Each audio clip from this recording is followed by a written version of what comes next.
let's shift gears and let's talk about what happened today in Indianapolis. And let's start with, look, it was wide receiver day, right? And the attention for Browns fans and Ohio State fans was very much on Garrett Wilson. Doug, I know you listened to Garrett Wilson talk. What did you kind of pick up? So if anybody wants a deeper discussion of Garrett Wilson, Nathan Baird and I have recorded a Buckeye Talk today that is up, and we did 35 minutes on Garrett Wilson. We're not going to do 35 minutes on Garrett Wilson here. But one of my strategies going in was maybe to try to tamp down the Garrett Wilson enthusiasm, because you don't want people to like him too much, because then he won't be there at 13 for the Browns. So it was not as much of I've been at Ohio State guys in the recent past, Chase Young, Dwayne Haskins, different guys, Nick Bosa, where it felt like an introduction to the NFL. The interviews are just shorter this year, and there's just less of a vibe to them, kind of. So it wasn't like a coronation of a guy who I think is the best receiver in the draft. But I asked him, can you be like Justin Jefferson or Jamar Chase and make an impact right away? He said, that's my goal. That's what I'm trained to do. That's what I plan to do. And of course, some people know it, maybe you don't. He went to the same high school as Baker Mayfield. He does have sort of a peripheral relationship. They've thrown together. I asked Baker about him when Garrett Wilson signed at Ohio State. They threw a little bit during the pandemic together. Lake Travis is this big powerhouse in the Austin, Texas area. And so they come from the same high school. They're 6 years apart. So it's not like they're hanging out, but it's just an interesting little bonus. That's not why the Browns should draft him, but he was asked about Baker. He had some answers about Baker. He said, he's my guy, which for like a kind of beleaguered quarterback, Baker Mayfield needs a number one receiver, no matter where that receiver comes from.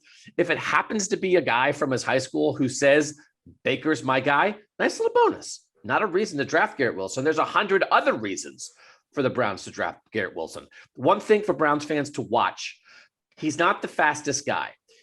Garrett Wilson said, I've heard people say they think I'm gonna run my 40 in the mid 4.5s. I want to run faster than that.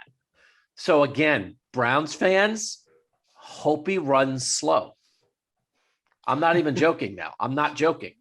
You do not want Garrett Wilson to blow away NFL talent evaluators this week. I talked to somebody, and he's good on the board, man. He's smart. They said that's a good thing for him, right? He's going to do well in the interviews.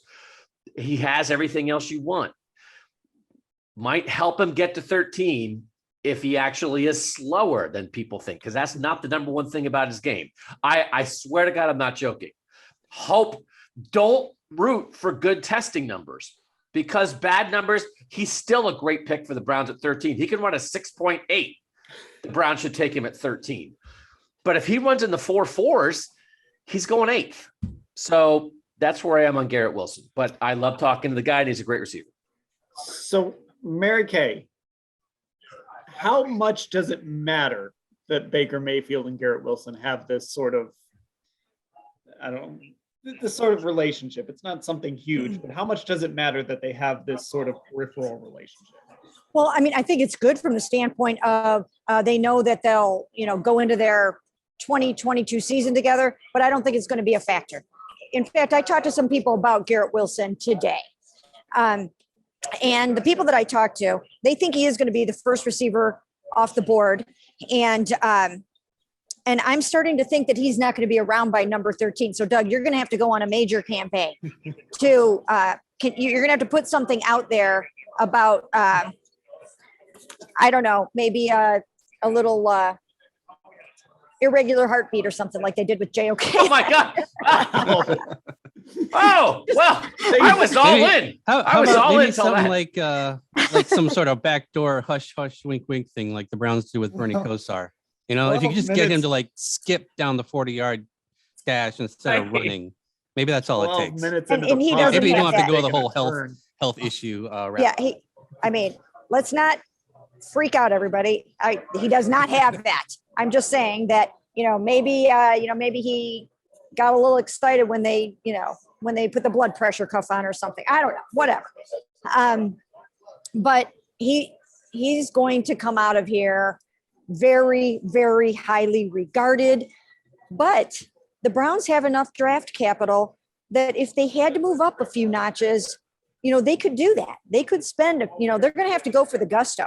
If they want this guy, if he is their number one guy, and I don't know if he is their number one guy, but if he is their number one guy, and he's supposed to be the number one receiver in this draft as of right now, I think, then they might have to get a little aggressive and go for it and throw a few other picks at it, because I just don't know if he's going to be there at 13 in the conversations that I'm having right now. So, Ashley, if the Browns decided to trade up, we've talked so much about this whole draft, kind of things could just sort of fall the Browns' way, and they could have this.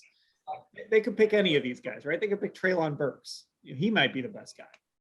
But I mean, I guess do you think they should entertain trading up if Garrett Wilson is their guy, or should they let things fall to them?